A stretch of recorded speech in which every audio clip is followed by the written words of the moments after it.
Hello everyone, welcome back to our channel study Chashma. आज हम class 9 की हिंदी बुक क्षितिज एनसीईआरटी के चैप्टर 5 नाना साहिब की पुत्री मैना देवी को भस्म कर दिया गया के प्रश्न उत्तर करेंगे। तो चलिए शुरू करते हैं।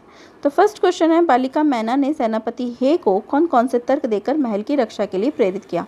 जो मैना थी उसने जो सेनापति थे हे जो है सेनापति का नाम है, उनको कौन कौन से तर्क दिए कि वो महल की रक्षा के लिए तैयार हो गए। बालिका मैना ने कहा कि आपके विरुद्ध जिन्होंने शस्त्र उठाए थे वे दोषी हैं, पर इस जड़ पदार्थ मकान ने आपका क्या अपराध किया है। मेरा उद्देश्य इतना ही है कि यह स्थान मुझे बहुत प्रिय है, इसलिए मैं प्रार्थना करती हूँ कि इस मकान की रक्षा कीजिए। इस तर्क के द्वारा देवी मैना ने महल की रक्षा के लिए प्रेरित किया। जो मैना थी उन्होंने कहा कि जिन्होंने आपके खिलाफ शस्त्र उठाए थे वो दोषी हैं, मानती हूँ, लेकिन इस मकान ने तो कोई अपराध नहीं किया। तो मेरा सिर्फ उतना ही उद्देश्य है कि ये जो स्थान है मुझे बहुत प्रिय है, बहुत प्यार करती हूँ मैं, इसलिए आपसे प्रार्थना करती हूँ कि इस मकान की रक्षा कीजिए। नेक्स्ट है, मैना जड़ पदार्थ मकान को बचाना चाहती थी पर अंग्रेज उसे नष्ट करना चाहते थे। क्यों? मैना जड़ पदार्थ मकान को बचाना चाहती थी क्योंकि उस मकान से उसकी बहुत सारी यादें जुड़ी हुई थी। वह उसी मकान में बड़ी हुई थी और वह स्थान उसके लिए बहुत प्रिय था, तथा उसी जगह अंग्रेज उसे जड़ पदार्थ मकान को नष्ट करना चाहते थे। और अंग्रेज उसी मकान को नष्ट करना चाहते थे क्योंकि अंग्रेज सरकार का यह मत था कि विद्रोही नेता नाना साहिब की हर स्मृति चिन्ह को मिटा दिया जाए, मतलब उनकी हर याद को मिटा दिया जाए। इसलिए जो अंग्रेज थे उस मकान को भी मिटा देना चाहते थे। नेक्स्ट है, सर टॉमस हे को मैना पर दया भाव के कारण क्या थे। मतलब जो हे थे उनको मैना पर दया भाव क्यों आ गई।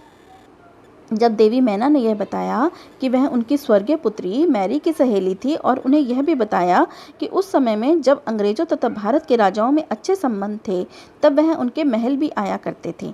यह सारी बातें सुनने के बाद उन्हें यह भी याद आ गया कि वह मैना को अपनी पुत्री जैसा ही प्रेम करते थे। फिर सेनापति हे को देवी मैना पर बहुत दया आई। मतलब उन्होंने मैना ने यह बताया कि जो हे की बेटी थी, स्वर्गीय पुत्री मतलब मैरी, उसका देहांत हो गया था, तो इसलिए स्वर्गीय पुत्री मैरी की जो वो सहेली थी, मैना जो थी उनकी मैरी की सहेली थी। और यह भी बताया कि जब अंग्रेजों और भारत के राजाओं में अच्छे संबंध थे तो जो हे सेनापति हे हैं वो उनके महल आया करते थे और वो उसे अपनी पुत्री जैसा ही प्रेम करते थे। नेक्स्ट है, मैना की अंतिम इच्छा थी कि वह उस प्रासाद के ढेर पर बैठकर जी भरकर रो ले, लेकिन पाषाण हृदय वाले जनरल ने किस भय से उसकी इच्छा पूर्ण न होने दी। मतलब प्रसाद क्या है, यहाँ पे प्रसाद होता है घर महल जहाँ पर रहा जाता है, और पाषाण मतलब पत्थर, ठीक है। तो मैना की आखिरी इच्छा थी कि वो उस महल के ढेर पर बैठकर रो ले, लेकिन उस पत्थर दिल वाले जनरल ने किसी डर के कारण उस इच्छा को पूरी नहीं होने दिया। वो क्या था? उत्तर है, उन्हें यह डर रहा होगा कि अगर वह उस बालिका की अंतिम इच्छा पूर्ण कर देंगे तो शायद जनरल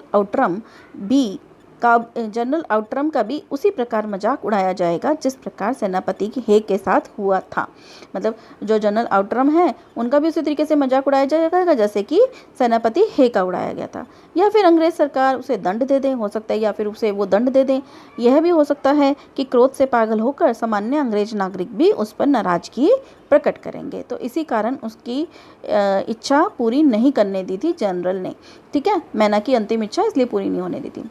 नेक्स्ट है, बालिका मैना के चरित्र की कौन कौन सी विशेषताएं आप अपनाना चाहेंगे और क्यों।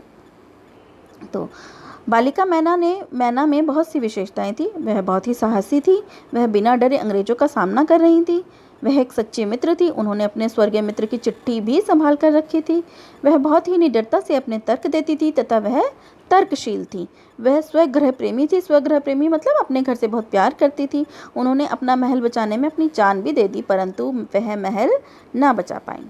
नेक्स्ट है, टाइम्स पत्र ने 6 सितंबर को लिखा था, बड़े दुख का विषय है कि भारत सरकार आज तक उस दुर्दांत नाना साहेब को नहीं पकड़ सकी। इस वाक्य में भारत सरकार से क्या आशय है, मतलब जो भारत सरकार है वो मतलब क्या है उसका।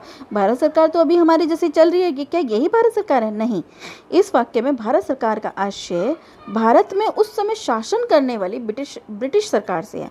मतलब उस समय भारत पे शासन कौन करता था? ब्रिटिश सरकार शासन करता था। तो ये जो भारत सरकार का बोला गया तो ये भारत सरकार ब्रिटिश शासन का था, ब्रिटिश सरकार का था जो उस समय भारत पर शासन कर रही थी। तो यहाँ हमारे प्रश्न उत्तर खत्म होते हैं।